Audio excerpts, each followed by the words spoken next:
নমস্কার, আমার ইউটিউব চ্যানেলে আপনাদের স্বাগত জানাই।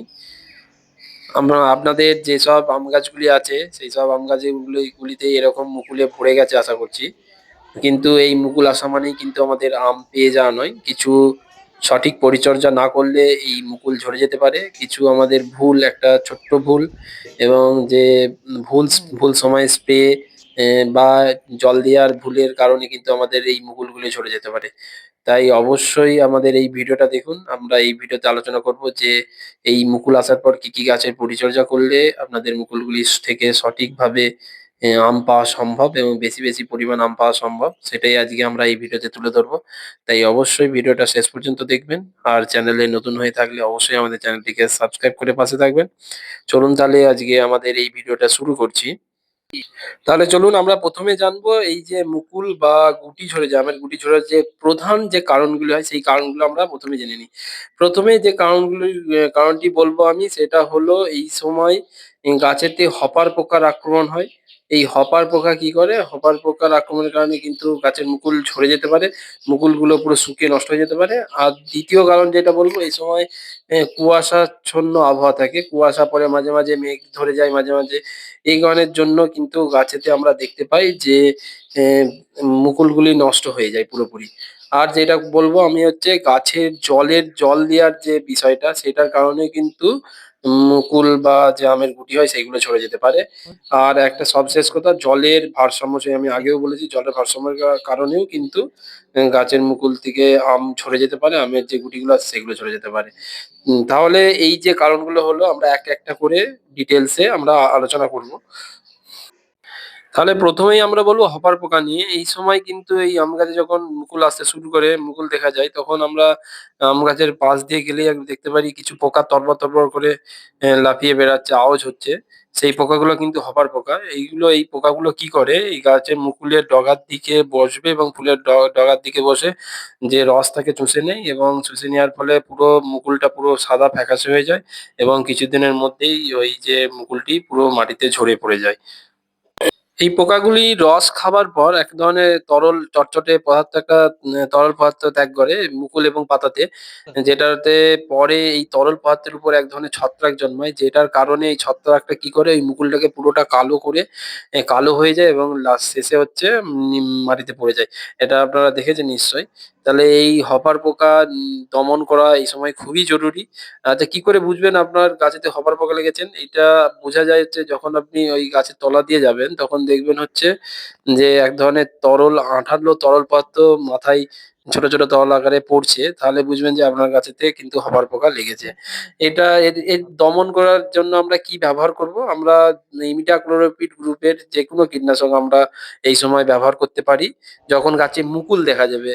অবশ্যই আমাদের খেয়াল রাখতে হবে যখন মুকুল দেখা দিবে তখনই আমাদেরকে এইটা স্প্রে করতে হবে। সেই মানে ইমিডাক্লোরোপিড গ্রুপের যেকোনো কীটনাশক ব্যবহার করব।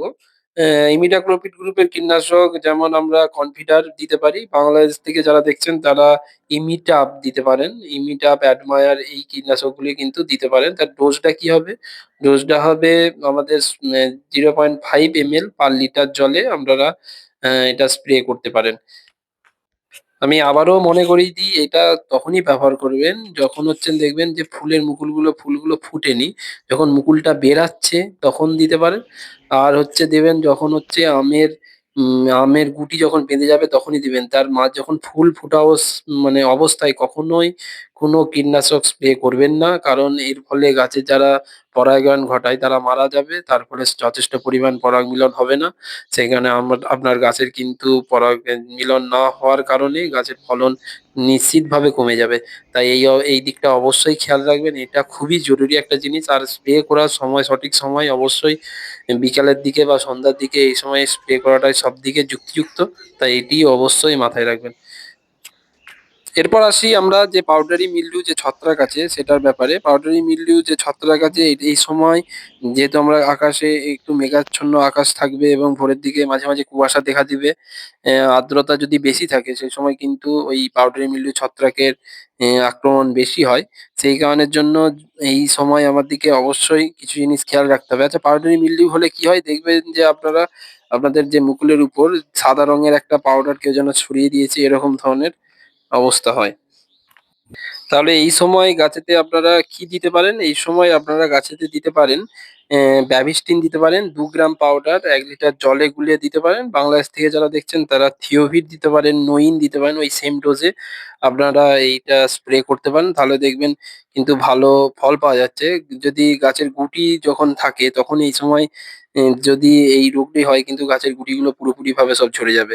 তাই এটি অবশ্যই খেয়াল রাখবেন। এটা অবশ্যই মাথায় রাখবেন। এরপর আসি জল দেওয়ার কথাটায়। জল আমরা এই সময় গাছে কিরকম দেবো? যখন গাছে দেখবো গাছের গোড়ার দিকে জল কিন্তু এই সময় দিতে হবে। একবারে জল যেন না জমে থাকে, আবার জল একবারে যেন না মানে কম থাকে, শুকিয়ে যায় গোড়া। এই সময় এই দিকটা অবশ্যই খেয়াল রাখতে হবে। গাছের গোড়া যেন সবসময় একটা ভিজে, ভিজে ভাব থাকে। গাছের গোড়া কখনোই যেন না খুব শুকিয়ে যায় এবং গাছের গোড়ায় যেন না কখনোই সবসময় জল দাঁড়িয়ে থাকে। এটা অবশ্যই লক্ষ্য রাখবেন। এছাড়াও আমের ভালো ফলন পেতে আপনারা মিরাকুলাম স্প্রে করতে পারেন। যখন মুকুল আসবে ঠিক যখন মুকুল আসা দেখা দিবে তখন আপনারা দিতে পারেন। আর যখন মুকুল থেকে গুটি দাঁড়িয়ে যাবে তখন আপনারা মিরাকুলাম দিতে পারেন, প্লানোফিক্স দিতে পারেন। ওই 0.5 ml প্রতি লিটার জলে মিশিয়ে আপনারা এই সময় ব্যবহার করতে পারেন। আর আরেকটা জিনিস দিতে পারেন সেটা হলো বোরন। বোরনটা অবশ্যই দিলে খুবই ভালো হয়। বোরন গাছের যে আম যে ফেটে যায়, আমাদের যে আমের যে ফেটে যাওয়া দেখি, এটা কিন্তু আটকায় হচ্ছে বোরন। বোরন আপনারা ১.৫ গ্রাম থেকে ২ গ্রাম প্রতি লিটার জলে গুলে আপনারা স্প্রে করতে পারেন। ১.৫ থেকে ২ গ্রাম প্রতি লিটার জলে এই সময় বোরন স্প্রে করতে পারেন। তাহলে এই ছিল আমাদের আজকের ভিডিও। আম গাছের মুকুলের যে পরিচর্যা, এই সময় কি পরিচর্যা করলে আপনাদের মুকুল থেকে সর্বাধিক ফলন পেতে পারেন, এটা নিয়ে আজকে আমরা আলোচনা করলাম। এরকমই ভিডিও পেতে অবশ্যই আমাদের চ্যানেলটিকে সাবস্ক্রাইব করে পাশে থাকবেন। আর যদি কোনো প্রশ্ন থেকে থাকে অবশ্যই আমাদের কমেন্ট করে জানান। আমরা তার যথাযথ উত্তর দিয়ে আপনাদের পাশে থাকার চেষ্টা করব। সকলেই ভালো থাকবেন, সুস্থ থাকবেন। ধন্যবাদ।